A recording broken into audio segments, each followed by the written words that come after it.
कोल्हापुरातील पंचगंगा नदीकिनारी सुमारे 4 कोटी 80 लाख खर्चून उभारण्यात येणाऱ्या बॉटनिकल गार्डनचा पर्यावरणपूरक हेतू आता गटारगंगेच्या विळख्यात अडकलाय। गेल्या वर्षी पुरामुळे पाण्यात गेलेल्या गार्डनचा अनुभव लक्षात न घेता यंदाही त्याच ठिकाणी काम सुरू करण्यात आलं आणि पुन्हा तेच चित्र पाहायला मिळालं।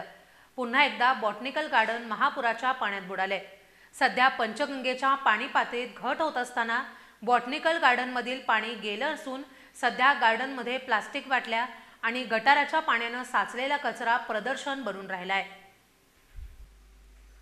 कोल्हापूर महानगरपालिकेने पंचगंगा नदीकिनारी राबाडेमळा इथं सुमारे 4 कोटी 80 लाखांचा खर्च करून बॉटनिकल गार्डन प्रकल्प राबवला घेतला। सुरुवातीला हे गार्डन रंकाळा तलावाजवळ उभारण्याचं नियोजन होतं, मात्र कोणतंही स्पष्ट कारण न देता हे ठिकाण अचानक बदलण्यात आलं आणि ते नदीकाठावर स्थलांतरित करण्यात आलं। मात्र गेल्या वर्षीच्या पुरामुळे हे गार्डन संपूर्णपणे पाण्याखाली गेलं होतं। या घटनाक्रमातून कोणताही धडा न घेताच यंदा पुन्हा एकदा त्याच ठिकाणी गार्डनचं काम सुरू करण्यात आलं आणि दुर्दैवानं याही वर्षी पुराच्या पाण्यानं संपूर्ण गार्डन गिळून टाकलंय। या गार्डनमध्ये आणखी एक धोकादायक बाब म्हणजे गंगावेश मार्गे येणाऱ्या गटारीचं पाणी थेट या गार्डनमध्ये सोडलं जातंय।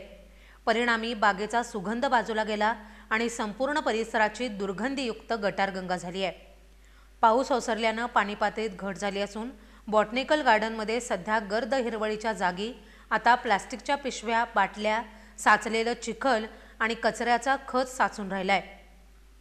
हा प्रकल्प पर्यावरण स्नेही न ठरता प्रशासनाच्या गोंधळलेल्या नियोजनाची साक्ष देतोय।